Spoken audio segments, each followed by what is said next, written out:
Se alguém tentar tirar sua vida no meio do nada, você não chama por ajuda, não corre para um vizinho, não acena para ninguém, porque não há ninguém. E quando alguém perceber que você está desaparecido, já vai ser tarde demais. Todos esses 5 casos aconteceram em lugares onde não havia ninguém por perto para impedir. E em todos eles, uma vez que começou, não havia saída.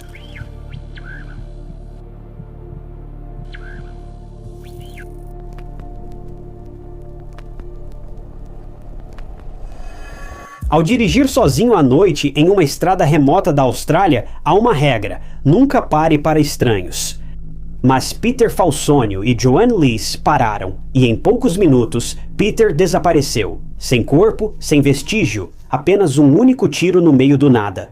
Peter era alguém que atraía naturalmente as pessoas, era engraçado, tranquilo e fazia amigos em qualquer lugar.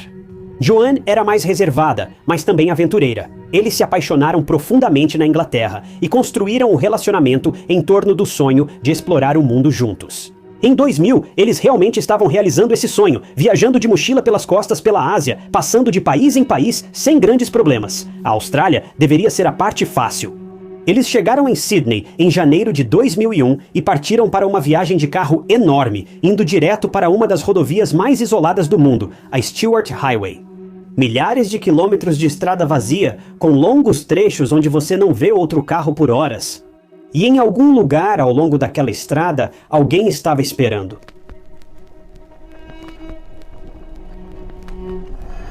A rodovia Stuart não é apenas longa, ela é deserta. Após sair das cidades, a estrada se estende por centenas de quilômetros, sem cidades, luzes ou até outros carros ao redor. E se algo der errado aqui fora, ninguém vai vir te ajudar. Existem paradas ao longo do caminho, mas são poucas e algumas parecem congeladas no tempo. Prédios abandonados, motéis vazios e locais antes movimentados agora só existem aqui, no meio do nada. As cidades mais próximas ficam a horas de distância. Essa estrada percorre quase 2.700 quilômetros, atravessando diretamente o interior da Austrália, de Darwin até Port Augusta, cortando algumas das terras mais isoladas do planeta. As pessoas viajam por ela todos os dias, mas aqui você está completamente por conta própria. Então, Peter e Joanne chegaram em Sydney em junho e passaram um tempo lá, onde fizeram alguns bicos e até alugaram uma Kombi Volkswagen T2 laranja para a viagem deles. Agora, essa van não estava exatamente detonada, mas tinha alguns problemas, como o motor dando estouros com frequência. Que, se você quer saber, não é o tipo ideal de veículo para fazer uma viagem de carro do norte ao sul da Austrália, especialmente numa estrada deserta com pouquíssimos postos de serviço. Mas Peter e Joanne não se importaram. Pelo contrário, encontraram outros mochileiros e se divertiram como nunca. Eles pararam em pontos de descanso, comeram, dirigiram por horas e participaram de eventos pelo caminho. Então, era seguro dizer que a viagem estava indo bem, mas isso não duraria muito tempo. Peter e Joanne revezavam na direção, e eles estavam a caminho das esferas do diabo. Também conhecido como Carlo, esse nome aborígene literalmente significa pedras arredondadas, e turistas vão até esse lugar para ver magníficos blocos de granito que estão simplesmente equilibrados no chão. Lugar imperdível para turistas no interior da Austrália. Mas Peter e Joanne não chegariam até esse lugar, porque no caminho algo aconteceria com eles, e toda a viagem ficaria marcada por um trauma.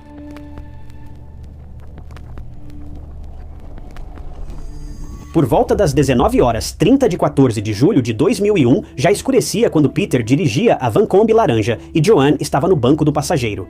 Agora, algo a se notar aqui é que o casal percebeu outro veículo o seguindo desde que saíram de Barrel Creek. Normalmente não se vê outro carro por quilômetros na Stuart Highway, mas aquilo era estranho. O veículo era uma picape Toyota branca, ou Ute, com capota verde na traseira. O casal esperava que o motorista ultrapassasse, mas ele apenas os seguia. Peter e Joanne não pensaram muito, mas acharam que o motorista podia ser outro mochileiro ou alguém indo ao sul da Austrália.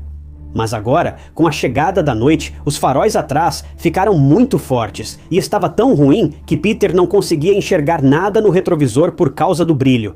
E então, a caminhonete Toyota branca se aproximou, e depois um pouco mais, até que a Kombi Camper e o caminhão branco estavam agora dirigindo lado a lado. Joanne e Peter olharam e viram um homem de meia idade sinalizando para que parassem. E ele apontava bastante animado para a traseira da Kombi, tentando sinalizar para eles encostarem. Peter fez o que foi pedido, mesmo com Joanne protestando, pois seu instinto dizia que algo não estava certo. E, dando um spoiler, ela estava certa sobre isso. Considerando o que aconteceu em seguida, Peter saiu da van e foi conversar com o motorista do caminhão branco. Joanne implorou para que ele não fosse, mas Peter foi assim mesmo, achando que nada daria errado. O motorista do caminhão branco disse que viu faíscas saindo do escapamento da Kombi. Peter se sentiu mais confortável, pois o homem apenas se preocupava com eles e agia como um bom samaritano. Mas o instinto de Joanne ainda dizia para ela ficar atenta à situação. Peter e o homem verificaram o escapamento, enquanto Peter pediu a Joanne que sentasse no banco do motorista e acelerasse o motor, o que ela fez. Lembre-se, a Kombi laranja estava na frente, o caminhão branco atrás e os dois homens de pé entre eles. Estava completamente escuro lá fora. Bem, assim que Joanne acelerou o motor, ela foi surpreendida por um som alto e estrondoso. Ela pensou que era só a Kombi dando um estouro, mas tudo aconteceu tão rápido. Joanne se virou para olhar para trás, quando o homem do caminhão branco, agora armado, a dominou. Joanne passou de apreensiva a apavorada. Esse homem não era um bom samaritano e, pior, ela não conseguia ouvir nem ver Peter em lugar nenhum, mas, naquele momento, ela tinha coisas mais urgentes com que se preocupar. O homem empurrou Joanne ainda mais para dentro da van e a imobilizou. Ele tentou cobrir a boca de Joanne com fita adesiva, mas ela se debatia e a fita ficou só no cabelo. O homem, porém, não tinha terminado. Ele então levou Joanne de volta para o próprio veículo dele, e durante todo esse tempo, Joanne não se lembra de ter visto Peter em lugar nenhum. Bem, quando ela praticamente foi empurrada para dentro desse caminhão branco, o homem saiu por um momento e foi aí que ela aproveitou para fugir. Ela não percebeu muitos detalhes sobre esse caminhão, além do fato de que havia um cachorro dentro dele também. Era um dálmata mestiço. Ela conseguiu se esconder nos arbustos e moitas próximas e ficou sentada em silêncio, rezando para que o sequestrador fosse embora. O homem procurou pela área algumas vezes antes de finalmente ir embora, mas pelo curto período em que esteve lá, foi um pesadelo sem fim para Joanna. Ela estava tomada pelo medo de ser pega, mas felizmente conseguiu escapar das garras desse estranho. Quando o homem foi embora dirigindo no escuro, Joanna saiu dos arbustos sem olhar para trás. Ela correu pela estrada em busca de ajuda e conseguiu sinalizar para um caminhoneiro, que a levou até um posto de parada próximo em Barrel Creek. Mas infelizmente, Pedro não teria a mesma sorte. A polícia de Alice Springs foi acionada por volta de 1h30 da manhã e levou quase 3 horas para chegar até Joanna. Como ainda estava escuro, a polícia decidiu começar as buscas por Pedro, o sequestrador, e o caminhão branco pela manhã, às 7 horas. Ao chegarem onde Joanna e Pedro foram emboscados pelo estranho no caminhão branco, a polícia fez descobertas. Primeiro, encontraram indícios de um ataque, provavelmente de Pedro. Depois, a 80 metros dali, acharam a Kombi laranja, que parecia ter sido movida pelo sequestrador. A polícia contou com rastreadores aborígenes para vasculhar a área onde Joanna estava escondida, mas não acharam Pedro. Os policiais coletaram amostras da Kombi e das amarras de Joanna em busca de DNA, encontrando o mesmo DNA não identificado nas amarras e na alavanca de câmbio. Todos, inclusive a polícia, ficaram chocados. Quem era esse homem? E mais importante, onde estava Pedro? As evidências encontradas à beira da estrada não eram animadoras. Pedro definitivamente foi atacado, mas onde ele estava agora e ainda estava vivo? Bem, todos esperavam que sim. A polícia analisou as câmeras dos postos próximos e pediu que Joanna ajudasse a criar o retrato falado do homem. No entanto, ela estava muito abalada e teve dificuldade para lembrar dos detalhes. Ela se confundia e, para a polícia, ela era tanto pouco confiável quanto suspeita, pelo menos aos olhos deles. Agora, na maioria dos casos de crimes reais, esse comportamento levantaria algumas suspeitas, e naturalmente, a pessoa mais próxima da vítima sempre é analisada com lupa. Mas Joanne, bem, a mídia se voltou contra ela tão rapidamente que deixou todo mundo desnorteado. Ela foi acusada de ser pouco confiável, de mentir, e teve sua vida pessoal destruída apenas por não lembrar exatamente o que aconteceu. Entendo que a polícia buscava respostas dela, mas a mídia também a pressionou sobre o crime e seu possível envolvimento com o que ocorreu com Pedro. É natural que ela ficasse nervosa. Qualquer um que passasse por esse trauma reagiria assim, então dá para culpá-la? Bem, a polícia achou alguém parecido com o retrato falado. Câmeras de segurança flagraram um homem deixando um posto de gasolina em Alice Springs às 2h40 da manhã. Eles focaram no veículo do sequestrador e chegaram a uma lista de 36 homens com caminhonete Toyota branca e capota verde. Depois de filtrar a lista, eles encontraram um homem chamado Bradley John Murdoch. O homem de 43 anos foi entrevistado em Broome em 1º de novembro de 2001. Quando a polícia o comparou ao retrato falado, ficou impressionada com a semelhança. Ele parecia exatamente com o homem que Joanne havia descrito, mas foi liberado porque não havia nenhuma evidência incriminatória contra ele, e por causa disso, a polícia nem sequer coletou sua amostra de DNA. Mas falando em Joanne, ela também conseguiu identificar Bradley em uma série de fotografias mostradas a ela pela polícia. Então, a partir desse momento, o caso passou a ser levado a sério. Mas, nessa época, Bradley estava foragido e só seria capturado novamente em agosto de 2002, quase 9 meses após sua primeira entrevista com a polícia por uma acusação não relacionada. Por fim, coletaram sua amostra de DNA. Ao comparar com as amostras da alavanca de câmbio, amarras e a camisa de Joanne, constatou-se que o material encontrado na camisa e nos outros itens era 150 quatrilhões de vezes mais provável de ser de Bradley do que de qualquer outra pessoa. Isso não é exagero. Isso é um fato matemático, então alguém ainda precisa de mais confirmação depois disso? Então, Bradley foi acusado do assassinato de Peter, apesar de ainda não terem encontrado ele, e Bradley se declarou inocente das acusações. Ele também era o mesmo homem visto naquelas imagens de CCTV mencionadas anteriormente e também tinha um cachorro mestiço de dálmata, o mesmo que Joanne viu na caminhonete. Bradley manteve até o fim que não tinha nada a ver com o desaparecimento de Peter e a tentativa de sequestro de Joanne. A promotoria, por outro lado, enfatizou que Bradley seguiu intencionalmente Peter e Joanne desde Barrel Creek e também alegaram que ele tinha um claro desprezo por turistas. Bradley exibia tatuagens extremistas e questionáveis no corpo. Ele odiava qualquer pessoa que não fosse australiana e tinha uma longa lista de outros crimes graves em seu passado. Então, no final, o júri considerou Bradley Murdoch culpado pelo assassinato de Peter em 13 de dezembro de 2005. Ele também foi condenado pelas acusações de agressão contra Joanne. Joanne estava no tribunal quando Bradley foi julgado. Eu sei que foi preciso muita coragem, energia mental e emocional para ela se manter firme e enfrentar esse julgamento até o fim. Especialmente depois de toda a confusão que ela passou nas mãos de Bradley, além da mídia sensacionalista. Joanne, tendo tido muito tempo para organizar seus pensamentos sem perder a cabeça, foi muito equilibrada, profissional e prestativa no julgamento. Era disso que ela precisava: tempo e espaço longe da pressão da mídia e da polícia, para recuperar o equilíbrio e realmente ser útil à investigação do ataque e suposto assassinato de seu namorado. No final, Bradley Murdoch foi condenado à prisão perpétua, com um mínimo de 28 anos. Ele recorreu de suas condenações, uma vez em 2006 e depois em 2007, mas ambos foram negados. No final, Bradley nunca falou sobre o que fez com Peter ou onde escondeu o corpo dele até hoje? Tragicamente, dado o tempo que se passou, o corpo dele não ter sido encontrado e nenhum sinal de comunicação, Peter Falsognon é considerado morto. A busca por Peter não foi apenas extensa, mas também exaustiva. A polícia usou todos os recursos disponíveis para vasculhar o vasto interior, mas mesmo assim, nunca o encontraram. Só Bradley sabia onde ele estava. Mas ele não tinha pressa de revelar essa informação, nem para dar à família de Peter algum encerramento. Em paz. Em junho de 2025, a polícia australiana anunciou uma recompensa generosa de 500 mil para informações confiáveis que levassem à descoberta dos restos mortais de Peter. Mas ainda assim, nada apareceu. Desde então, a polícia recebeu várias pistas e está investigando ativamente cada uma delas. 24 anos após o desaparecimento inexplicável, Bradley escolheu e mirou em Peter e Joanne de propósito. Ele os tinha como alvo desde o momento em que os viu. Felizmente, Joanne sobreviveu à tempestade, mas ficou marcada para sempre. Mas Peter perdeu a vida naquele interior, o mesmo lugar que ele queria explorar, ver e presenciar as maravilhas, de forma tão repentina, misteriosa e inexplicável.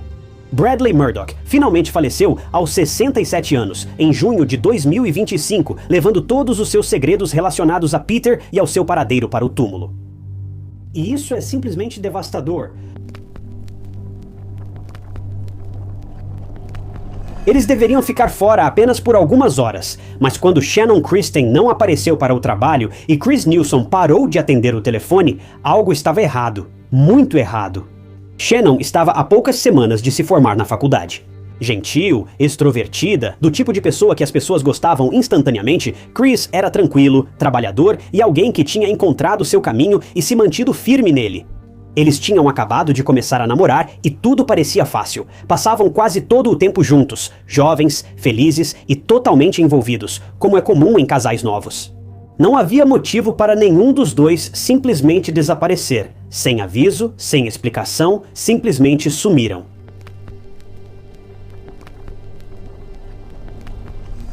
Era a noite de sábado, 6 de janeiro de 2007. Chris e Shannon tinham planos. Uma amiga de Shannon faria uma festa de aniversário e ambos foram convidados, mas decidiram não ir juntos. Então Shannon ficou na casa da amiga, assistiu a um filme e esperou Chris vir buscá-la depois. Enquanto isso, Chris tinha algumas coisas para fazer naquele dia e, em algum momento depois das 20 horas, quando a amiga de Shannon foi embora, Chris chegou ao apartamento para buscá-la. Eles foram até o estacionamento do condomínio e depois disso, nada. A última vez que Shannon falou com alguém foi com seus pais, e ela disse a eles que estava na casa da amiga esperando Chris vir buscá-la. Eles conversaram sobre como foi o dia de cada um e foi isso. Tragicamente, a família de Shannon nunca mais teria notícias dela. Por outro lado, a família de Chris não o viu durante todo o sábado. Ele tinha 23 anos e era jovem. Era final de semana, era normal para ele sair com os amigos e voltar tarde para casa, então seus pais não deram muita importância. Eles não sabiam que o casal nunca foi à festa. Os amigos esperaram, ligaram e mandaram mensagens, mas Chris e Shannon não responderam. Após isso, alguns amigos retornaram ao apartamento de Shannon. Mesmo achando o carro de Chris, não conseguiram encontrá-lo. Os amigos de Shannon acharam estranho, mas optaram por não chamar as autoridades de imediato. Talvez o casal tivesse feito um plano de última hora e só estivesse passeando. Mas no dia seguinte, as ligações da mãe de Shannon também não foram atendidas. Ela contatou os pais de Chris e ficou surpresa ao saber que não tinham notícias dele desde sábado. Então, os colegas de trabalho de Shannon também perceberam que ela não tinha ido trabalhar no dia 7 de janeiro, o que era extremamente fora do comum para ela. Os pais de Shannon e Chris acionaram a polícia, mas eles não iniciaram uma investigação imediatamente. Chris tinha 23 anos, Shannon tinha 21. Eles eram adultos, e a polícia achou que encontrá-los não era urgente, sugerindo que as famílias os procurassem por conta própria por enquanto, até que aquele suposto período obrigatório tivesse passado. Os pais deles ficaram preocupados e desesperançosos, mas buscaram ajuda na operadora de telefone da Shannon e após investigação chegaram à rua Cherry. Esse foi o último local onde o celular da Shannon sinalizou. Quando as famílias chegaram lá por volta das 2h, no dia 8 de janeiro, eles acabaram não encontrando Chris e Shannon, mas sim o carro dela, um Toyota 4Runner. Mas aí está o problema, ele estava abandonado. Shannon não faria isso. Por que ela simplesmente abandonaria o carro dela? Ao inspecionar o carro, a família da Shannon notou coisas estranhas e a ausência dos pertences dela. Fotos da Shannon e do Chris, adesivos na janela externa, um ursinho de pelúcia, o carregador do celular dela e o iPod não estavam em lugar nenhum. Os bancos também estavam recuados. Algo que ela nunca faria. Ela era alta, mas não precisava empurrar o banco todo para trás para dirigir. O interior do carro estava coberto de lama, algo incomum para quem conhecia Shannon, que sempre mantinha o carro limpo. Um maço de cigarros também foi encontrado no carro, mesmo que nenhuma das duas fumasse. Os pais delas perceberam que isso era muito alarmante e ligaram imediatamente para a polícia, pois também era preocupante para eles. E agora, eles começaram a levar aquele desaparecimento a sério. A polícia chegou pouco depois da ligação e analisou o carro com mais detalhes. Os policiais acharam um envelope no carro de Shannon e, após testes, constataram que havia impressões digitais que não eram de Chris nem de Shannon. E agora, as buscas estavam em andamento.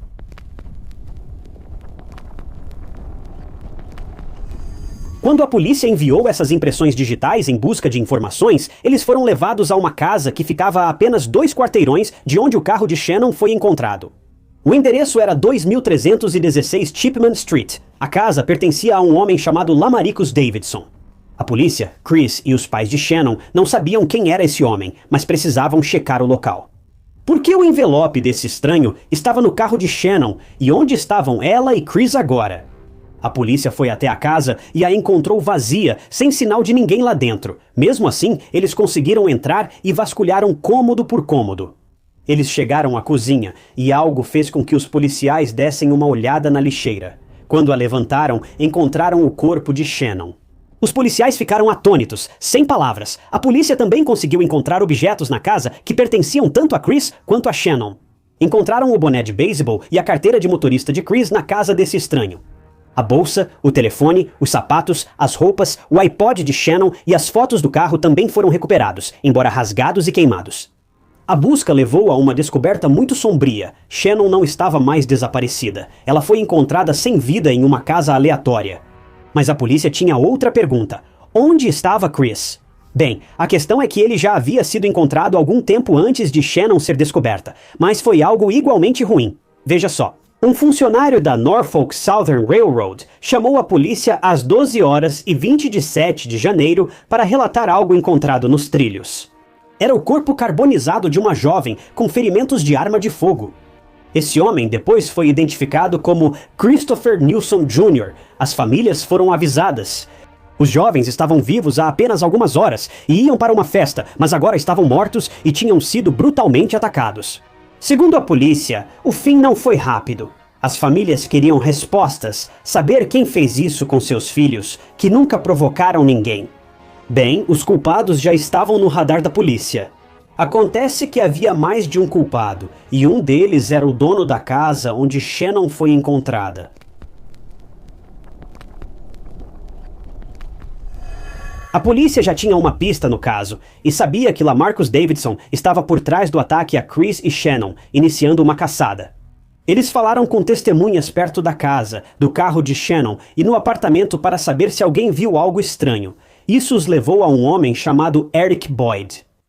Ele estava em contato com Lamarcus após o assassinato, e a polícia conseguiu convencer Eric a revelar o paradeiro de Lamarcus, o que ele acabou fazendo. Ele foi encontrado pela polícia em 11 de janeiro, 5 dias após o casal sumir, em uma casa vazia.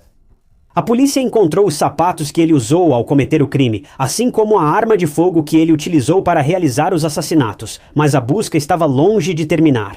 Até agora, a polícia tinha apenas 2 homens sob custódia. Eles ainda precisavam encontrar os outros 3 culpados. E você me ouviu direito. Foram 5 pessoas envolvidas nesse duplo assassinato sem sentido de Chris e Shannon. Conforme as 5 versões dos fatos apresentadas por Lamaricus, a polícia descobriu que mais 3 pessoas, 2 homens, George Thomas e Letalvis Cobbins, e uma mulher, Vanessa Lynn Coleman, também estavam envolvidas no ataque. No mesmo dia da prisão de Lamaricus, 11 de janeiro, George, Vanessa e Letalvis foram todos presos em Lebanon, Kentucky.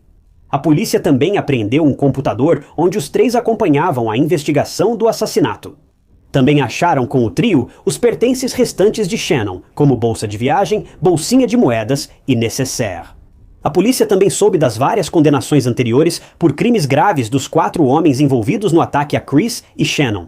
Os homens claramente levavam uma vida de crime e eram violentos. A polícia interrogou todos os envolvidos. Eles queriam saber como as coisas tinham escalado daquela maneira. Agora. Eu não vou te entediar com toda essa troca de acusações que essas 5 pessoas fizeram, porque, sinceramente, isso só vai levar uma eternidade. Mas, obviamente, como a maioria dos ladrões e assassinos, eles simplesmente começaram a apontar o dedo uns para os outros, inventando histórias.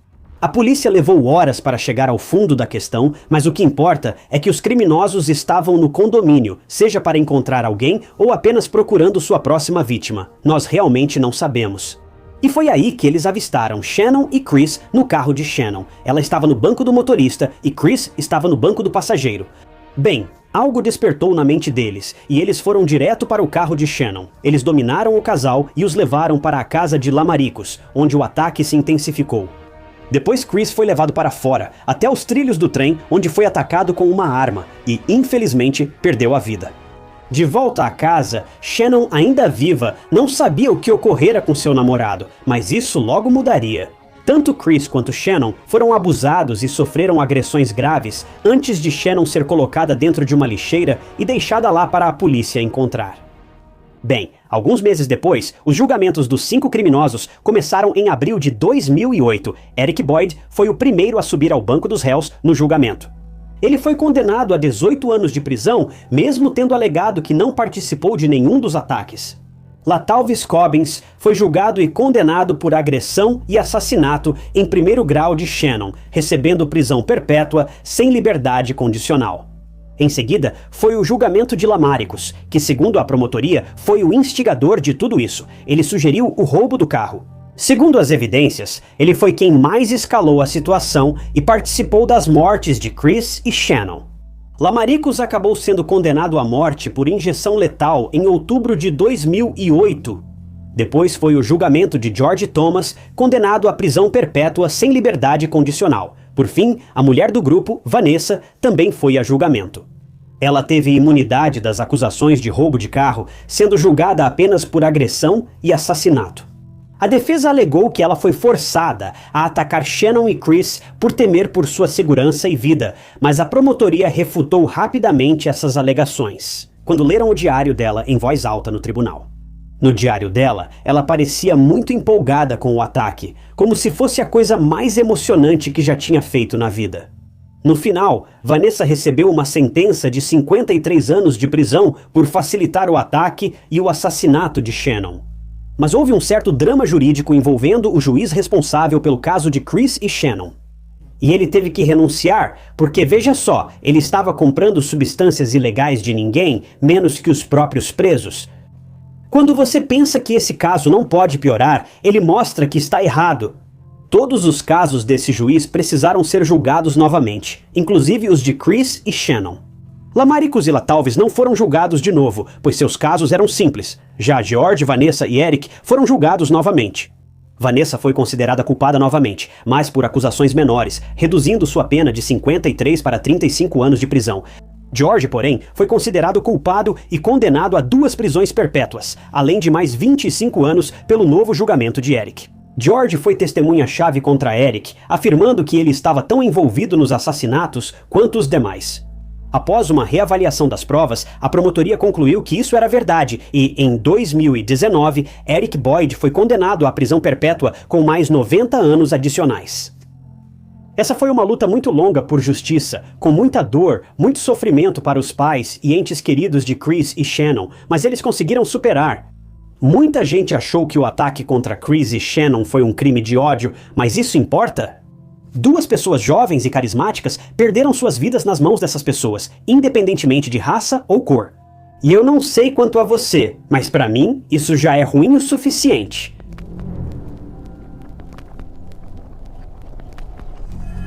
Dylan Rounds sempre soube como fazer uma entrada marcante, mesmo antes de nascer. Os médicos disseram aos pais dele que teriam uma menina, até o último ultrassom. Então, quando Dylan chegou, o quarto já estava decorado, as roupas compradas e todo mundo esperava outra pessoa. Mas, em vez disso, eles receberam o Dylan. E desde o começo, ele se destacou. Era enérgico, aventureiro, sempre em movimento. Seus pais lembram dele pequeno, sentado na janela após o café, aguardando o pai ou avô levá-lo à fazenda. Era tudo o que queria. Enquanto outras crianças queriam bicicletas ou videogames, Dylan preferia tratores, botas e terra aberta. Aos 4 anos, ele já tinha sua fazenda e levava isso muito a sério. Regando plantas, cultivando girassóis, criando animais, gatos, cachorros, galinhas, tudo o que ele conseguia cuidar. Isso não era uma fase, era quem ele era. À medida que foi crescendo, essa paixão só ficou mais forte. Na escola, ele se aproximou da agricultura e da mecânica.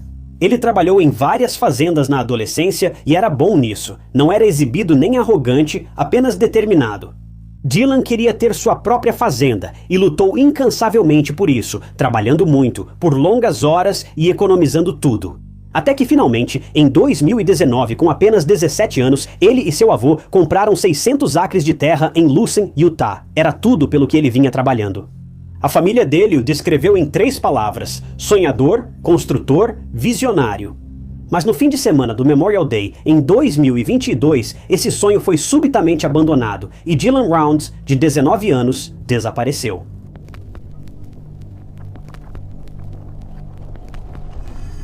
Então, a cidade onde Dylan comprou seu terreno, Lucin, Utah, fica perto da fronteira com Nevada, no extremo noroeste, e hoje é basicamente uma cidade fantasma. O que restou está espalhado por quilômetros de terra vazia, com estruturas em ruínas e vestígios abandonados do que costumava ser uma pequena comunidade ferroviária no século XIX. Naquela época, os trens dependiam dos lagos da região para obter água, o que tornava Lucin um ponto de parada.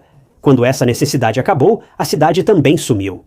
Na década de 1930, a população já havia começado a desaparecer e agora quase não resta mais nada. Apenas terras abertas, vida selvagem e longos trechos onde você não verá outra pessoa em lugar nenhum, o que significa que, se algo acontecer aqui, você estará completamente sozinho. Então, este era o lugar onde Dylan tinha sua fazenda. Era desolado e mal habitável, mas Dylan amava aquele lugar. Mas no dia da lembrança de 2022, Dylan Rounds, de 19 anos, foi dado como desaparecido. Ele foi visto pela última vez em 28 de maio e foi através de uma ligação telefônica para sua avó. Veja, Lucen é um lugar bastante seguro e nada de ruim realmente acontece aqui, mas sejamos honestos, isso é porque nada acontece aqui de verdade. Literalmente não havia ninguém lá fora e era tão deserto quanto você pode imaginar. Ainda assim, os pais e avós de Dylan ligavam para ele com frequência. Dylan e sua avó conversaram e Dylan disse a ela que precisava resolver algumas coisas na fazenda antes de uma chuva. E que ligaria para ela mais tarde, mas essa ligação nunca aconteceria. A avó dele continuou esperando a ligação de Dylan, mas ele nunca retornou. Horas se passaram e ainda não havia notícias de Dylan. A avó dele tentou ligar para Dylan, mas ele não atendia, o que já era estranho desde o início. Mesmo assim, a família de Dylan decidiu esperar até domingo, e quando ele ainda não entrou em contato, a família foi até a fazenda dele. E de fato, era como se Dylan também tivesse abandonado o lugar. Eles procuraram por ele em todos os cantos, mas ele havia sumido, e isso agora estava realmente estranho. Claro, ele não se opunha a tirar folga para ver amigos ou viajar, mas achava isso estranho. Ele não tinha contado a nenhum dos familiares que iria a algum lugar, então onde ele estava? Um boletim de desaparecimento foi registrado e a polícia foi à fazenda à noite para falar com quem estivesse lá.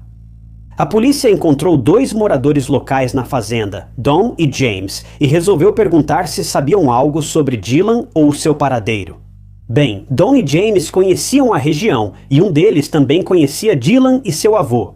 James era, na verdade, o responsável por cuidar das coisas na fazenda quando Dylan não estava por perto.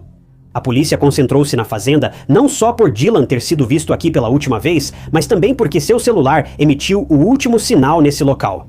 Então, Dylan estava na fazenda antes de ficar em silêncio e acabar desaparecendo. A polícia e a família de Dylan obviamente ficaram desconfiados de James e Don.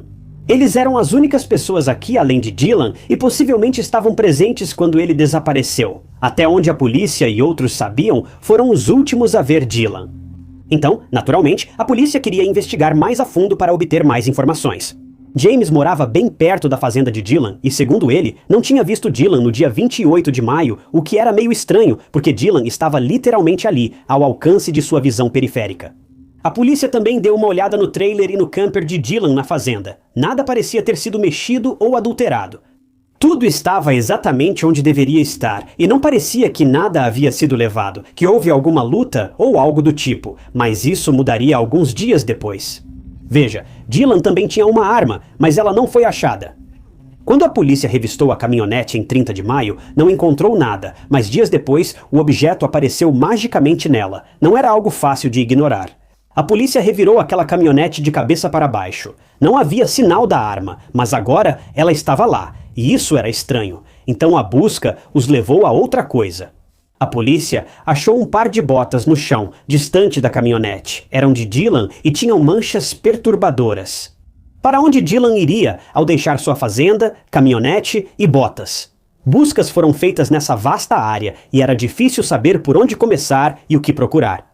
E além disso, alguns de seus pertences estavam magicamente reaparecendo do nada.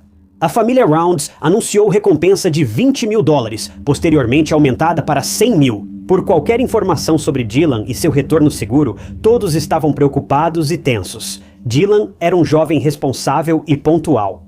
Ele não largaria tudo sem avisar a família. Deixou trailer, chaves, fazenda e botas, estas com manchas estranhas e alarmantes.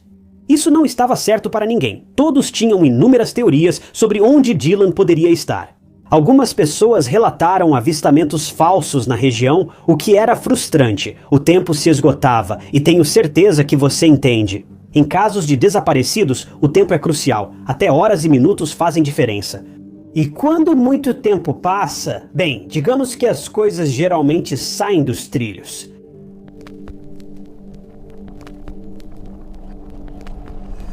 A polícia fez o possível para vasculhar a grande e interminável área de Lucen, mas também monitorava algumas pessoas. Don e James foram os últimos a ver Dylan em sua fazenda. A polícia parecia mais interessada em James do que em Don, mesmo James Brenner, de 58 anos, sendo um sem-teto nas terras de Luken. Ele era alguém que recebeu abrigo e um lugar para morar de ninguém menos que Dylan, mas James estava vivendo em Lucen ilegalmente, então tem isso, havia algo estranho sobre James desde o começo. Ele tinha muito a dizer sobre onde Dylan poderia estar e demonstrava curiosidade excessiva pela investigação. E não de um jeito, vamos encontrar Dylan rapidamente, havia algo nesse cara que simplesmente parecia estranho, mas a polícia não podia prender alguém só pela sensação que tinham sobre ele. Então eles precisavam encontrar mais pistas, mais evidências, agir no momento certo e, com sorte, na direção certa. Resumindo a história, a polícia foi levada até um homem chamado Chase Vanstra. Esse cara já tinha um longo histórico criminal e não era desconhecido da polícia. E na verdade, Chase também foi mencionado pelo falastrão James quando a polícia o interrogava sobre Dylan e seu desaparecimento. James enfatizou que Chase era um homem violento e que precisava ser investigado. Bem, a polícia fez exatamente isso. E mesmo que Chase não fosse nenhum santo, considerando seu histórico criminal violento, ele não tinha nada a ver com Dylan. Também não está claro se Dylan e Chase sequer se conheciam, o que reforça ainda mais a inocência de Chase.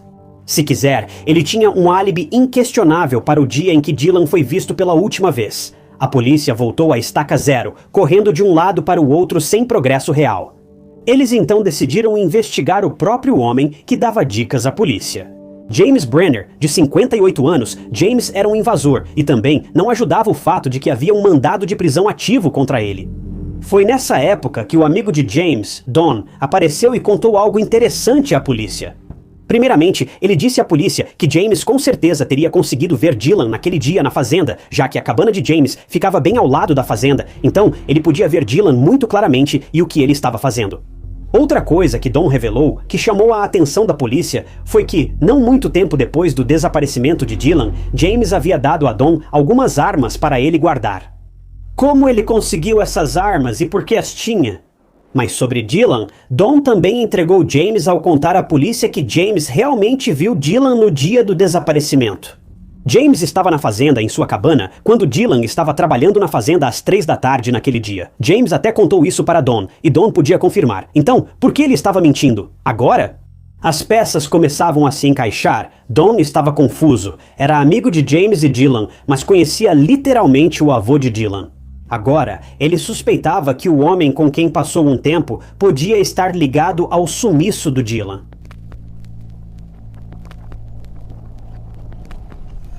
A investigação sobre o desaparecimento do Dylan estava lentamente chegando à reta final, e em 10 de junho de 2022, James Brenner foi preso por posse ilegal de armas de fogo.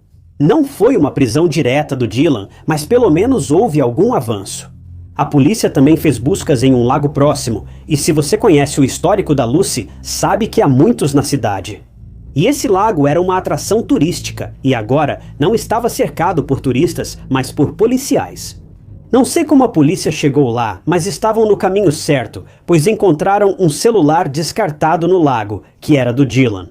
Essa era a peça que faltava, mas a polícia ainda não sabia. Queriam checar o celular dele para saber com quem conversou, quem foi a última pessoa que falou ou ligou e por que o aparelho estava ali.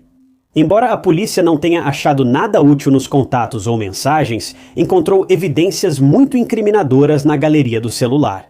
Era um vídeo em time-lapse, e estava claro que não tinha sido gravado por Dylan. Esse era um vídeo de ninguém, menos que James Brenner. O assustador era o jeito dele. James usava roupas com manchas vermelhas. Acho que não preciso explicar para você entender o que são. Mas ele também estava segurando uma arma, com uma expressão muito ameaçadora no rosto. O vídeo mostrava James limpando a arma em sua mão. E quando a polícia analisou os dados do vídeo, viram que ele foi gravado no mesmo dia em que Dylan foi visto pela última vez, cerca de 30 minutos depois daquela ligação com a avó dele. O que é de partir o coração se você pensar nisso agora, ninguém sabe como esse vídeo foi gravado. Obviamente, não parecia que tinha sido gravado por Dylan. Nem James sabia que os vídeos estavam sendo gravados. Talvez a câmera do celular tenha ligado sozinha e registrado todo o incidente. Mas como isso aconteceu, seu palpite é tão bom quanto o meu, nós não sabemos. Mas esse foi o último pedaço do quebra-cabeça que levou a polícia na direção certa. O suspeito que eles vigiavam mentiu descaradamente para os policiais. James Brenner não tinha motivo para ter vídeos perturbadores na galeria de fotos do celular de Dylan, ainda mais enquanto limpava uma arma e usava roupas com manchas suspeitas. Ele certamente teve envolvimento no desaparecimento de Dylan. Após a descoberta, a polícia também obteve as roupas de James e as fotos. Ao serem analisadas, encontraram DNA de Dylan nelas, o que nunca é bom sinal. Enquanto isso, James estava sob custódia e acabou confessando o assassinato ao companheiro de cela, que contou tudo à polícia. James Brenner foi acusado de matar Dylan Rounds em março de 2023, mesmo sem o corpo ter sido encontrado. Além disso, ele também foi acusado de homicídio doloso e abuso ou profanação de um corpo humano. Sobre o sumiço de Dylan, James recebeu uma proposta para admitir culpa por homicídio em segundo grau, em troca de revelar o local onde ele descartou o corpo de Dylan, e ele aceitou esse acordo. 2 anos após o desaparecimento de Dylan, de 19 anos, James finalmente revelou o local do corpo dele. E em 9 de abril de 2024, o corpo de Dylan foi encontrado em uma área remota de Western Box Elder County, em Lucen. E lembra daquela bota que foi encontrada perto do trailer de Dylan? Pois é, as manchas foram analisadas, e tanto o DNA de Dylan quanto o de James foram encontrados na bota. E o vídeo também fazia parte dessas evidências incriminatórias contra James. Bem, finalmente, em 1º de julho de 2024, James Brenner, que agora tinha 61 anos, foi condenado a 15 anos de prisão pelo assassinato de Dylan no 1º Tribunal Distrital em Brigham City. Ele também foi condenado pelas demais acusações não relacionadas, e no total, James vai passar até 30 anos atrás das grades. Ainda não sabemos por que James tirou a vida de Dylan, que era seu vizinho.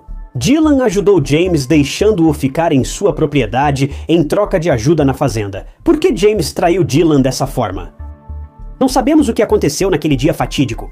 Foi alguma discussão boba? Foi o lado violento de James vindo à tona? Ou foi algo planejado e metódico? Embora James esteja preso e sendo punido pelo que fez com Dylan, a família de Dylan nunca saberá o que causou sua morte. Sinceramente, não sei se é melhor para eles não saberem o que o filho deles passou, ou se ainda querem saber. Só sabemos que James era uma pessoa violenta. Para começar, seu histórico remonta aos anos 80.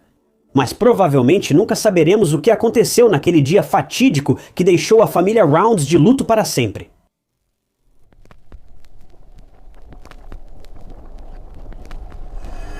Era abril de 2014, quando Chris Kremers e Lisanne Frew, 2 jovens garotas da Holanda, partiram em uma jornada que era metade férias e metade viagem missionária. As garotas vinham planejando uma viagem ao Panamá, onde esperavam fazer algumas trilhas e passeios, além de ajudar alguns dos moradores locais menos favorecidos, especialmente crianças, ensinando-lhes artesanato e também aprendendo um pouco de espanhol elas mesmas. As garotas partiram para uma trilha panorâmica em 1º de abril, mas menos de um dia depois, as 2 desapareceriam enquanto caminhavam pela selva do Panamá. Algo aconteceu com as 2 garotas que ainda não foi totalmente entendido. Meses após o desaparecimento das vítimas, investigadores encontraram evidências-chave intrigantes. Novas dicas e pistas continuaram surgindo. Os detetives encontraram uma câmera que pertencia às 2 vítimas e as fotos que eles encontraram na câmera são, no mínimo, perturbadoras. Chris Kremers e Lisanne Frew são as últimas pessoas que você imaginaria envolvidas em um desaparecimento em parque nacional. A maioria já ouviu falar dos desaparecimentos 411 dos últimos anos, mas Chris e Lisanne não se encaixavam no perfil típico de trilheiros desaparecidos. Afinal, as garotas estavam planejando essa viagem há mais de 6 meses, tendo cada passo mapeado centímetro por centímetro. Mas, de alguma forma, a tragédia ocorreu e os investigadores ainda tentam entender o que houve. Chris e Lisanne ficaram com a família anfitriã antes da primeira etapa importante da viagem. As 2 saíram da casa da família anfitriã em 1º de abril de 2014 para passear com o cachorro perto das florestas da região, passando pelo vulcão Baru em Boquete, Panamá. Ambas, de Amersfoort, Holanda, estavam em uma viagem ao Panamá diferente de tudo o que já haviam feito e aguardavam ansiosamente há meses. Nesse momento, as garotas já estavam no Panamá há cerca de 2 semanas, mas essa era a primeira grande expedição que fariam sozinhas. Após a caminhada, elas precisariam permanecer no Panamá por mais 4 semanas antes de voltar para casa. Nas próximas semanas, elas planejavam iniciar trabalho voluntário em uma escola local, ensinando artes e trabalhos manuais para várias crianças. Infelizmente, a viagem delas não saiu como planejado. Elas saíram da casa da família anfitriã por volta das 11 da manhã, no dia 1º de abril, e as garotas nunca mais seriam vistas novamente.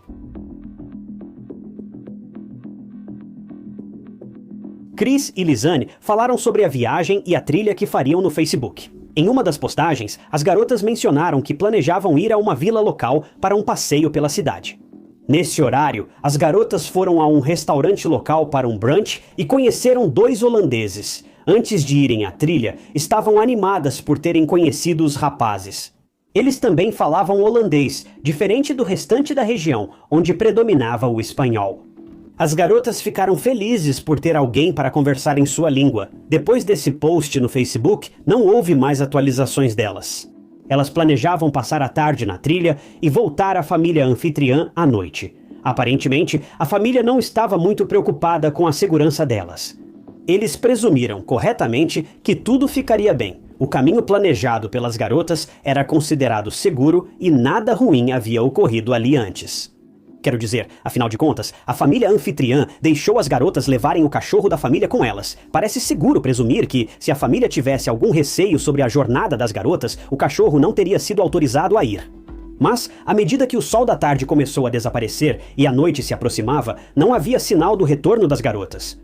Logo, o cachorro da família voltou sozinho para casa, e a família anfitriã presumiu que as garotas viriam logo atrás, mas elas não vieram. Logo, a família percebeu que algo não estava certo. As garotas não estavam em lugar nenhum.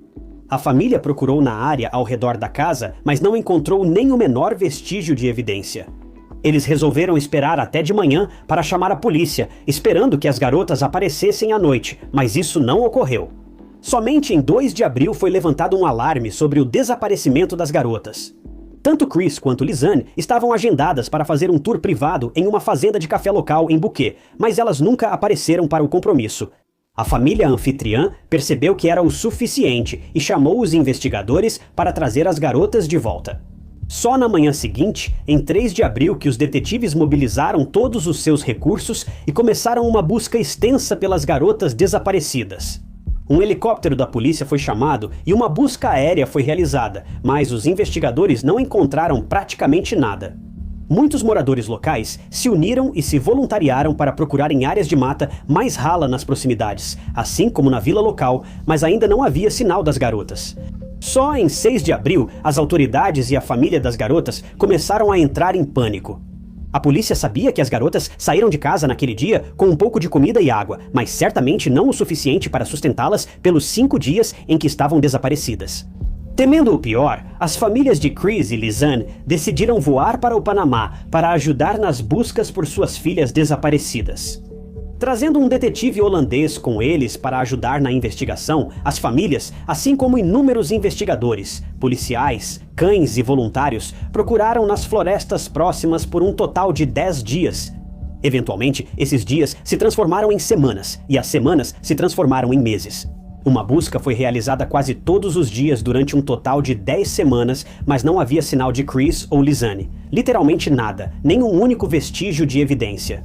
Na verdade, parecia que as garotas nem sequer tinham entrado na floresta naquele dia, mas então surgiu uma descoberta.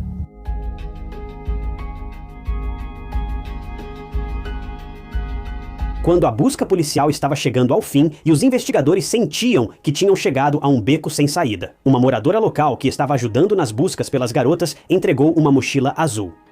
Os investigadores revistaram a bolsa e encontraram 2 óculos de sol, 80 e 3 dólares americanos o passaporte de Lisanne, uma garrafa de água e 2 sutiãs. Mas mais importante ainda, a polícia também encontrou uma câmera dentro da bolsa, além dos celulares das 2 garotas. A polícia se interessou primeiro pelos celulares.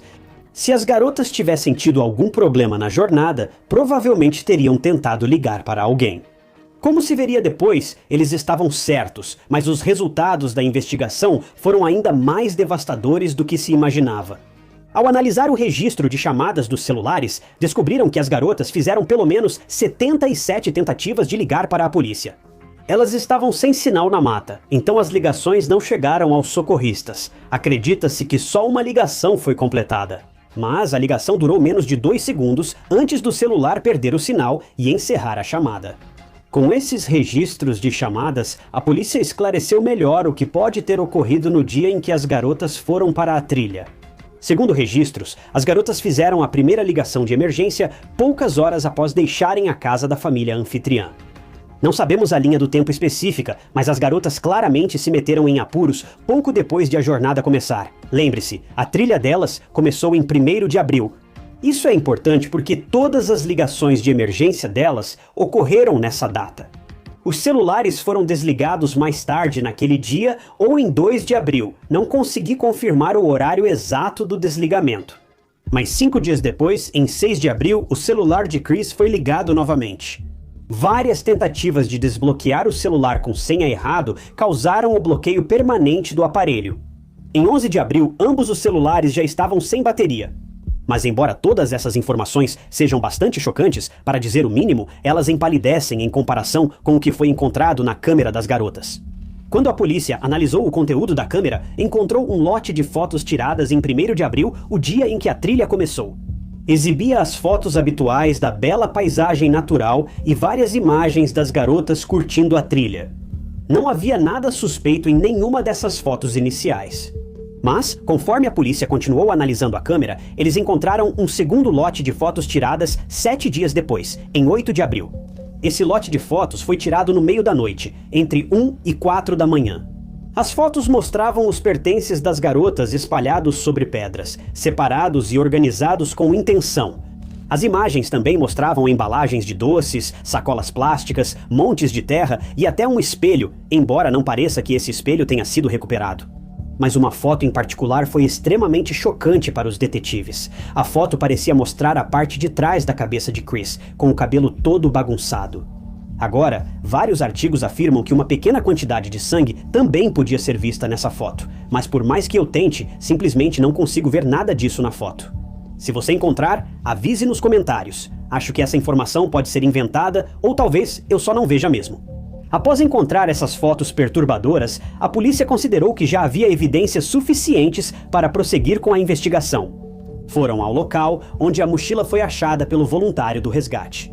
O caminho os levou até um rio próximo e, curiosamente, a mochila foi encontrada bem no centro do rio, presa entre algumas pedras. Quando os detetives redirecionaram seus esforços de busca para essa área, logo encontraram uma pilha de roupas dobradas cuidadosamente ao lado da margem do rio. Cerca de 2 meses depois, enquanto as buscas continuavam, eles também encontraram um osso da pelve e uma bota com um pé ainda preso dentro.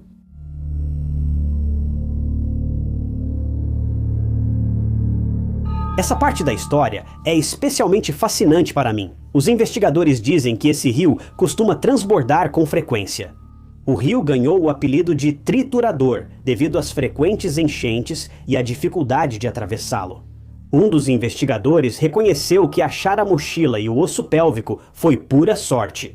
Eles disseram que, em poucas horas, esses 2 itens teriam sido levados pelo rio durante uma enchente comum e nunca mais vistos. Agora, eu nunca ouvi ninguém mais mencionar isso em nenhum dos artigos que li. Então eu tenho que fazer a pergunta, se esse rio frequentemente transborda e todos os itens encontrados nele foram achados puramente por sorte, então por que havia uma pilha de roupas do Chris dobradas cuidadosamente ao lado do rio? Se a enchente era tão grave, essas roupas não teriam sido levadas pela água enquanto as garotas estavam desaparecidas? Isso sugere que, por um milagre, as garotas podem ter sobrevivido lá fora bem mais tempo do que esperavam. Atravessando o rio dentro de algumas horas, ou até um dia depois da polícia encontrar as roupas. Ou pelo menos talvez alguém tenha encontrado as roupas e as colocado ao lado do rio. Mais recentemente, sugerindo que eles podem estar, de alguma forma, envolvidos no desaparecimento das garotas. Agora, existem várias teorias na internet sobre as garotas terem sido possivelmente seguidas até a floresta naquele dia e terem encontrado um destino trágico. Mas eu serei o primeiro a admitir que essa teoria parece um pouco forçada, mas na realidade, de que outra forma as roupas teriam acabado lá, dobradas cuidadosamente em uma pilha?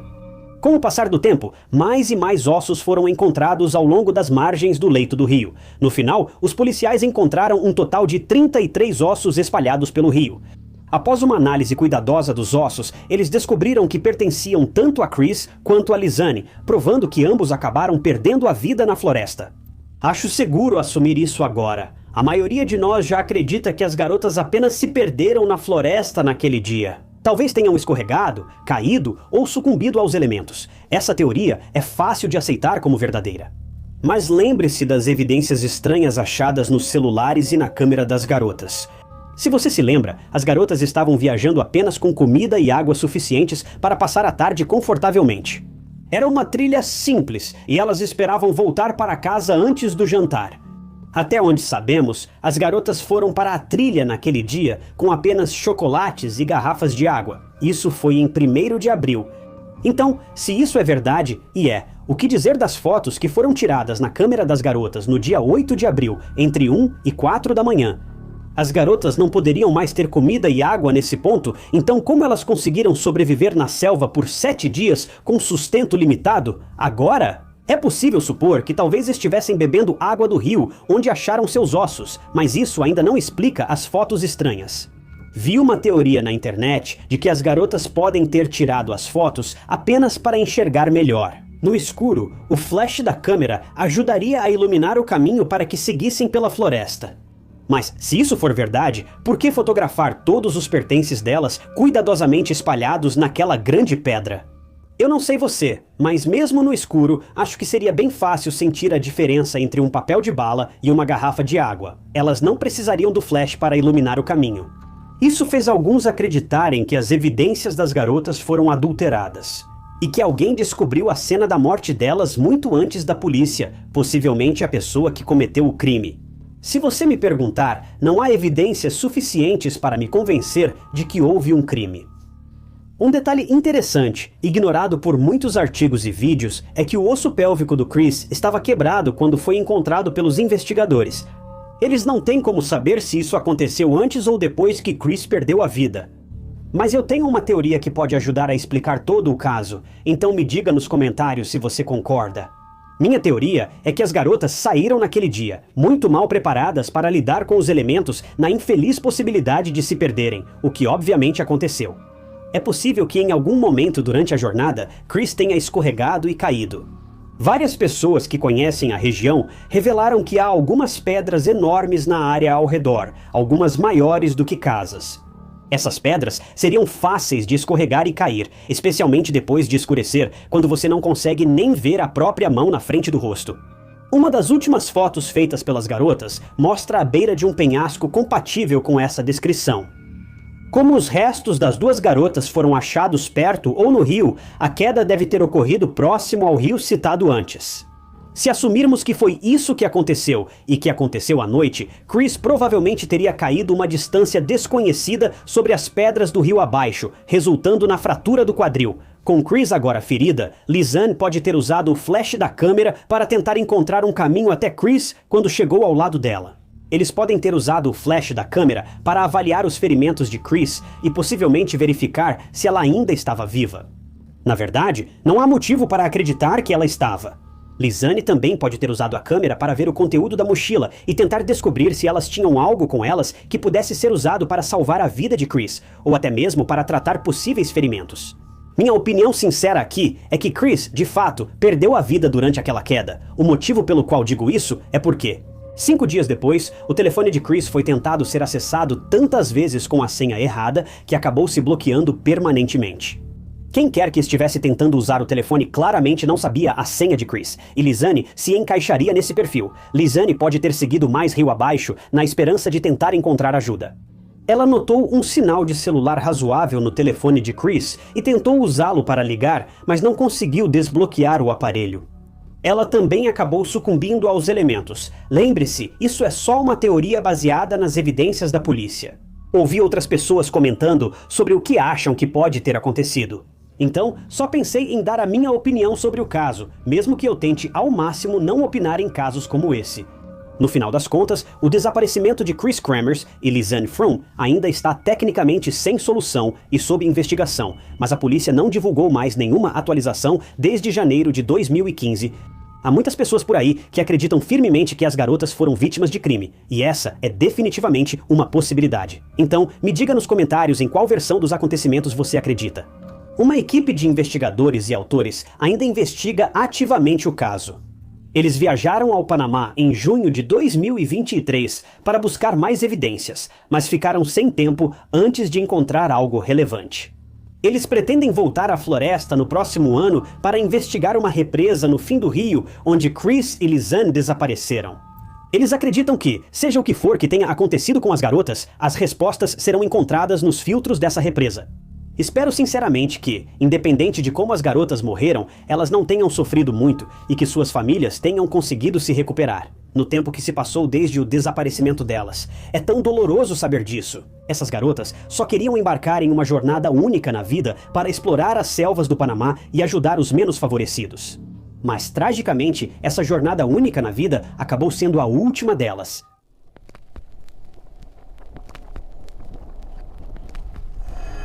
Era 1992 e Chanda Shatter tinha apenas 12 anos de idade. Ela havia se mudado para uma nova escola e tinha problemas com uma garota que não a deixava em paz. A garota enviava várias cartas ameaçadoras para Chanda, cada uma com um tom mais violento que a anterior. Tudo isso culminou em um crime realmente perturbador que os investigadores simplesmente não conseguiam entender. Chanda acabaria desaparecendo, mas duas de suas supostas amigas logo fariam uma confissão chocante que ninguém poderia prever. Os detetives ficaram sem palavras, questionando como algumas adolescentes poderiam ter mentes tão distorcidas e cometer um crime de proporções tão vis e repulsivas. Essa é uma história que você não vai querer perder. Chanda Shatter nasceu em Pineville, Kentucky, em junho de 1979. Seus pais, Stephen e Jacqueline, estavam profundamente apaixonados na época do seu nascimento, mas infelizmente o casamento deles simplesmente não resistiu ao teste do tempo. Não sei exatamente quando aconteceu, mas os dois se divorciaram enquanto Chanda ainda era jovem. Pouco depois, Jacqueline se casou novamente, mudando-se para Louisville para morar com seu novo marido. Aqui, Chanda começaria a frequentar o 5º e o 6º ano na St. Paul. Chanda se deu muito bem na St. Paul e conseguiu fazer muitos amigos lá, rapidamente se tornando parte do grupo popular. Chanda passou a jogar vôlei e softball e até foi aceita no time de líderes de torcida da escola. Ficava muito claro para todos que Chanda estava destinada ao sucesso, mas esse sucesso não duraria muito. Os detalhes da situação nunca foram divulgados publicamente. Mas por algum motivo, a mãe de Chanda se divorciou novamente e mais uma vez decidiu tirar Chanda da escola e transferi-la para outra escola de ensino fundamental.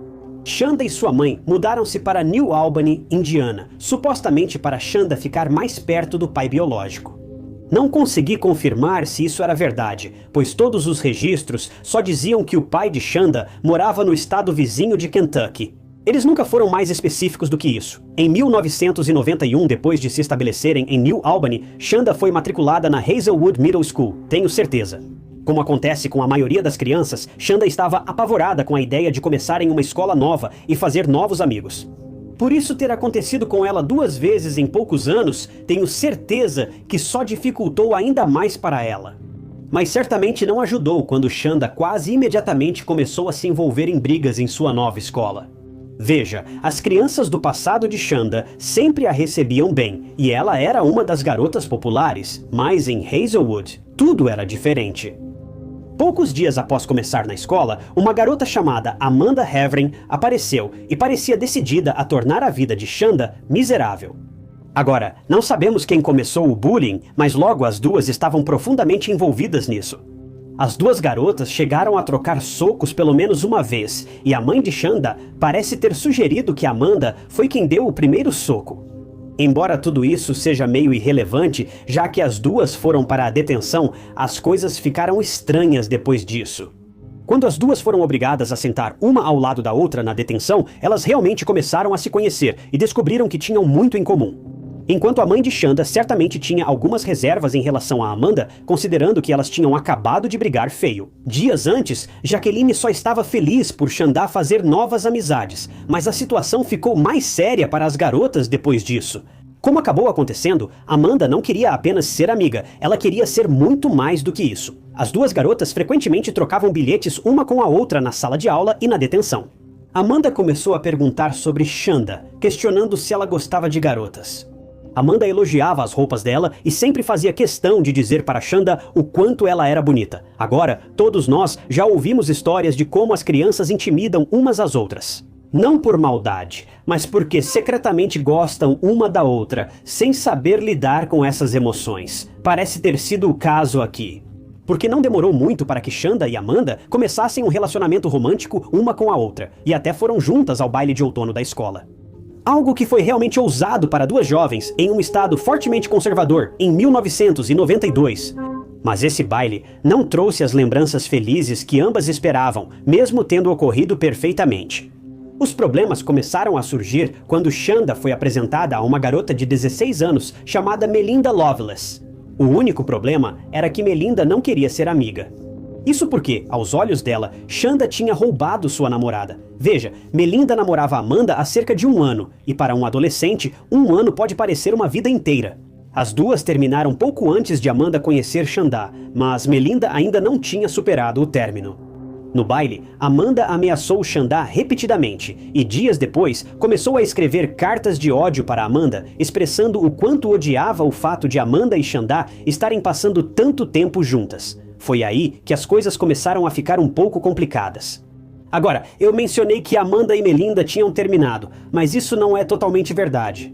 Amanda acreditava que as duas tinham terminado, mas Melinda não aceitava o fim do relacionamento. Ela sentia que as duas estavam apenas passando por problemas e que eventualmente iriam resolver as coisas, mas parece que Amanda já tinha desistido completamente da situação. Enquanto Amanda achava que podia sair com outras pessoas, Melinda ficou presa na ideia de que Amanda a traía. Tudo piorou porque, enquanto isso ocorria, o pai de Melinda havia acabado de abandonar a família e sua mãe já seguia em frente com outra pessoa. Nem preciso dizer que Melinda já se sentia completamente traída pela família, e a última coisa que ela precisava era ser traída pela namorada também. Essas emoções acumuladas eram demais para Melinda suportar, e logo ela queria vingança.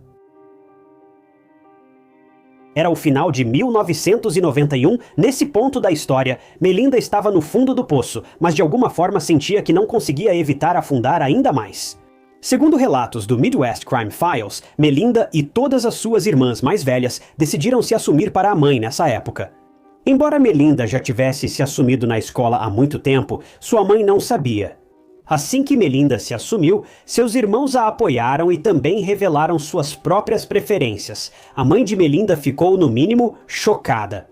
Na verdade, alguns relatos afirmam que ela ficou completamente furiosa, mas com o passar do tempo, acabou aceitando as decisões dos filhos. Em novembro daquele ano, a mãe de Shanda começou a ter a mesma percepção que a mãe de Melinda. Mas, infelizmente, Shanda não confiava o bastante na mãe para contar como se sentia sobre as outras garotas. Shanda e Amanda esconderam o relacionamento, fingindo ser só amigas perto da família de Shanda. Mas um dia, a mãe de Shanda encontrou uma série de bilhetes escritos à mão que eram trocados entre Shanda e Amanda, e o que ela descobriu a chocou profundamente. Apesar de não sabermos o conteúdo exato dos bilhetes, a mãe de Shanda afirmou que eram muito claros, revelando que as duas eram mais do que amigas, com detalhes indicando um relacionamento físico entre elas. A mãe de Shanda proibiu que ela visse Amanda, mas, como muitos adolescentes, isso não impediu Shanda de fazer o que queria. Isso só fez com que ela ficasse mais reservada sobre isso. Para a mãe de Shanda, o problema não era ela gostar de garotas, mas sim a diferença de idade entre as duas. Amanda tinha 14 anos na época e Shanda tinha apenas 12. Embora 2 anos não seja realmente uma grande diferença no grande esquema das coisas, você tem que lembrar que, para crianças mais novas, até mesmo uma diferença de 6 meses de idade pode fazer uma enorme diferença, em termos de maturidade, capacidade mental e habilidades de tomar decisões. Nas próprias palavras da mãe dela, Shanda ainda era uma criança, e ela sentia que estava sendo pressionada a fazer coisas com as quais não se sentia confortável. Agora, ela pode estar certa sobre isso, ou pode estar completamente errada, nós simplesmente não sabemos. Mas isso tudo era irrelevante, porque as coisas estavam prestes a ficar muito mais sombrias. Rumores diziam que Melinda estava furiosa com Amanda por aparentemente ter saído do relacionamento, mas não parecia que estivesse brava com ela, e sim com Shanda. Esses rumores sugeriam que Melinda não iria ficar parada assistindo tudo isso acontecer, ela ia fazer algo a respeito. No outono de 1991, Melinda começou a falar publicamente sobre seus planos de acabar com a vida de Shanda. Melinda passou a enviar mais cartas ameaçadoras para Amanda e Shanda, e Amanda, preocupada, entregou-as a um promotor de justiça juvenil. Mas o problema era que o promotor não levou a ameaça a sério. Na verdade, na opinião de Amanda, o promotor nunca deu seguimento às cartas. Agora, obviamente não sabemos se isso é 100% preciso, mas até onde as evidências indicam, não há nada que sugira o contrário. Nenhum tipo de investigação aconteceu durante esse período, e as coisas estavam prestes a ficar muito sérias, muito rápido. Era 10 de janeiro de 1992, uma noite que Melinda aguardava há muito tempo. Melinda havia conversado com 3 de suas amigas, Lori Tackett, Hope Rippey e Tani Lawrence, e pediu que elas fossem até sua casa naquela tarde. Assim que as 3 chegaram, Melinda revelou que havia elaborado um plano para afastar Shanda de Amanda de uma vez por todas. Em seguida, ela mostrou uma faca para as garotas. Melinda explicou que usaria a faca para assustar Shanda e fazê-la terminar com Amanda. Ela disse às amigas que acreditava que Shanda não passava de uma imitadora que roubou sua namorada. As garotas souberam que Shanda passava os fins de semana com o pai, que morava em Jeffersonville. Nesse momento, parece que Lori devia ter um carro ou pegou um emprestado, e todas as garotas foram em direção à casa do pai de Shanda. Quando chegaram lá, elas bolaram um plano. 2 das garotas bateram na porta da frente da casa e disseram ser amigas de Amanda, afirmando que estavam a caminho de encontrar Amanda, mas que Amanda tinha pedido para que todas passassem para pegar Shanda no caminho. Elas insistiram para que Shanda entrasse no carro, dizendo que iriam se encontrar em uma casa velha e abandonada ali perto, conhecida localmente como o Castelo da Bruxa. Shanda queria ir com as garotas, mas sabia que seus pais não permitiriam. Ainda era cedo, mas Shanda garantiu que conseguiria sair escondida se voltassem perto da meia-noite. Melinda ficou extremamente irritada com isso, mas elas foram embora mesmo assim e participaram de um show local. Enquanto aguardavam, as garotas voltaram para a casa de Shanda por volta de 0h30. Até então, todas achavam que Melinda só queria assustar Shanda para ela terminar com Amanda. Mas as coisas começaram a ficar cada vez mais distorcidas conforme a viagem prosseguia, e logo Melinda falou que não via a hora de matar Shanda. Naturalmente, essa mudança nos planos chocou as garotas. Mas se eu tivesse que chutar, diria que as garotas provavelmente não achavam que Melinda estava realmente falando sério, mas elas não faziam ideia de como estavam erradas. Quando as garotas finalmente chegaram à casa, Tawny se recusou a forçar Shanda a entrar no carro, aparentemente tendo mudado de ideia depois de saber até onde Melinda estava disposta a ir. Mas isso é só um palpite, de qualquer forma. 2 garotas foram falar com Shanda enquanto Melinda se escondeu no banco de trás, sob um cobertor, segurando uma faca. Shanda estava relutante em ir com as garotas. Não sei se ela sentiu algo errado ou só achou que poderia se meter em encrenca, mas, mesmo assim, as garotas a convenceram a sair. Poucos minutos depois, Shanda entrou no carro com elas. Enquanto o grupo seguia para o Castelo da Bruxa, Melinda saiu debaixo do cobertor e colocou a faca no pescoço de Shanda. Ela a interrogava sobre o relacionamento com Amanda e Melinda ficava mais irritada com o passar do tempo. Logo após, chegaram ao Castelo da Bruxa, onde Shanda foi retirada do carro, amarrada e levada para dentro. Ao entrarem, Melinda e amigas roubaram as joias e o relógio favorito do Mickey Mouse de Shanda. Melinda comentou sobre a beleza do cabelo de Shanda e perguntou como ela ficaria se cortasse tudo, enquanto passava a faca por seu cabelo. Uma das garotas então pegou uma camisa do carro e a levou para dentro do chamado castelo, incendiando-a instantes depois. Não sei por que a garota fez isso, mas a fumaça da camisa era tão intensa que as outras temeram que alguém notasse. Elas colocaram Shanda de volta no carro e seguiram pela estrada em direção a Madison, perto da casa de Lori. Lori orientou as garotas até uma estrada de madeira abandonada, cercada por floresta e árvores. As garotas seguiram pela estrada e, ao encontrar um local apropriado, tiraram Shanda do carro, forçando-a a tirar toda a roupa. E imediatamente depois, Melinda começou a atacá-la, dando socos, chutes e joelhadas repetidas vezes no rosto dela. 2 das garotas ficaram dentro do carro porque estavam apavoradas com o que estava prestes a acontecer. Mas não demorou muito para que Melinda obrigasse as garotas a ajudar a segurar Shanda enquanto ela terminava o que havia começado. Ela puxou a faca que trouxera e atacou Shanda novamente, depois usou uma corda para garantir que o serviço fosse concluído. Quando a noite de terror acabou, as garotas colocaram Xandá no porta-malas e foram à casa de Lori para se limpar e beber algo para se acalmar. Enquanto estavam dentro da casa, começaram a ouvir Xandá gritando do porta-malas do carro. Lori imediatamente entrou em ação, pegou uma faca de cozinha e rapidamente voltou para o porta-malas do carro. Ela então voltou para dentro, se limpou novamente e depois Lori e Melinda entraram no carro e começaram a circular pelas estradas rurais locais. Já eram cerca de 2h30 da manhã nesse momento. Logo depois, eles ouviram Xandá gritando do porta-malas mais uma vez. Dessa vez, eles encostaram o carro e pegaram uma chave de roda, com Lori acreditando que finalmente tinha terminado o serviço naquele momento. Quando Melinda e Lori chegaram cedo em casa na manhã seguinte, as duas garotas ainda estavam na casa de Lori, aguardando seu retorno.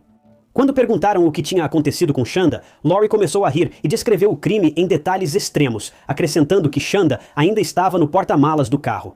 Mais tarde, as garotas foram a um posto de gasolina local e abasteceram o carro. Uma das garotas entrou, pegou uma garrafa de 2 litros de Pepsi, jogou o refrigerante fora e encheu a garrafa com gasolina.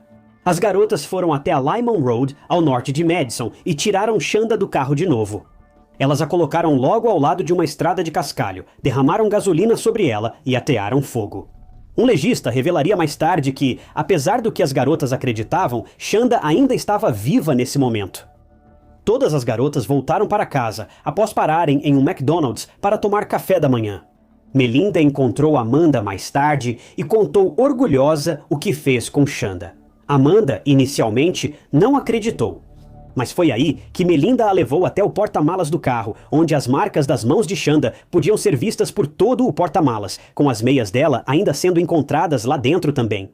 Amanda ficou sem palavras, realmente sem palavras. Melinda então se virou para ela, jurou seu amor e implorou para que Amanda não contasse a ninguém. Apavorada, Amanda concordou. Mais tarde, na manhã de 11 de janeiro, na manhã seguinte ao crime, 2 irmãos estavam indo para o campo de provas de Jefferson para caçar. No caminho, eles viram algo à beira da estrada que parecia uma cena de crime, mas acharam que era só um manequim abandonado. Ao se aproximarem, correram para o telefone e ligaram para a polícia ao perceberem o que haviam descoberto. A polícia solicitou que eles voltassem ao local do crime e esperassem os investigadores para depor. Policiais estaduais e detetives chegaram e coletaram evidências forenses no local do crime. A polícia inicialmente acreditou que se tratava de algum tipo de violência de gangue, especialmente considerando que o corpo havia sido colocado em uma posição sugestiva antes de ser queimado e abandonado. Eles descobriram que o rosto e as mãos da vítima foram especialmente focados pelo agressor, que parece tê-los queimado de propósito para impedir sua identificação. Enquanto tudo isso acontecia, o pai de Xanda tinha acabado de acordar e descobriu que Xanda não estava em seu quarto. Ele a procurou em todos os lugares, mas não encontrou. Ligou para a mãe dela, explicou a situação e ambos a buscaram, sem sucesso. Naquela tarde, eles procuraram investigadores locais e registraram o desaparecimento com o xerife de Clark. Por volta das 8h20 daquela noite, Hope e Tony, as duas amigas de Melinda, apareceram inesperadamente na delegacia local junto com seus pais. As duas meninas estavam histéricas e mal conseguiam falar, mas conseguiram dizer que a vítima encontrada pela polícia mais cedo naquele dia era Xanda. As meninas confessaram tudo aos investigadores, relatando a sequência dos eventos daquela noite. Diversos condados colaboraram para reunir a história. Logo, o xerife do condado de Clark soube que o boletim de desaparecimento registrado mais cedo havia sido resolvido. Os detetives conseguiram registros dentários e identificaram positivamente Xanda. Melinda e Lori foram presas no dia seguinte, enquanto as outras duas garotas já estavam sob custódia policial. Em abril de 1992, Tony aceitou um acordo judicial com a polícia. Em setembro, tanto Melinda quanto Lori também aceitaram acordos judiciais. Tanto Melinda quanto Lori foram posteriormente condenadas a 60 anos de prisão, mas, de forma surpreendente, ambas foram libertadas em liberdade condicional após apenas 26 e 25 anos, respectivamente. As outras duas garotas receberam sentenças muito menores, com Hope recebendo 35 anos embora tenha cumprido apenas 14 e Tony sendo condenada a 20 anos, mas cumprindo apenas 9. No final de tudo, eu realmente não sei o que pensar desse caso. Normalmente, eu dou a vocês minha breve opinião antes do final da história, mas aqui eu simplesmente não sei o que dizer. Muitas pessoas podem ser rápidas em defender Melinda, culpando suas ações por causa de sua infância extremamente sombria, que foi cheia de abuso e engano. E eu admito, Melinda teve uma infância muito difícil, tanto que a história de Melinda seria suficiente para render um vídeo só sobre ela. Mas no final das contas, as ações de Melinda e as ações de seus amigos são imperdoáveis. Não há como negar que Melinda sabia exatamente o que estava fazendo e estava totalmente ciente das consequências de suas escolhas, mas mesmo assim, ela continuou com o crime. O mais perturbador foram as ações de Lori Tackett, pois há rumores de que ela nem conhecia Shanda até a noite em que ajudou a tirar sua vida. Eu gostaria que houvesse algum tipo de lado positivo aqui, mas esse simplesmente não é um desses casos. Eu só espero sinceramente que, durante todo o tempo que passaram atrás das grades, as garotas tenham conseguido realmente se reabilitar dos crimes horríveis e repugnantes que cometeram. E talvez, de alguma forma, elas possam aprender com suas escolhas terríveis e se tornar pessoas decentes daqui pra frente, por mais improvável que isso seja. É simplesmente assustador saber que essas mulheres agora estão andando livres entre nós.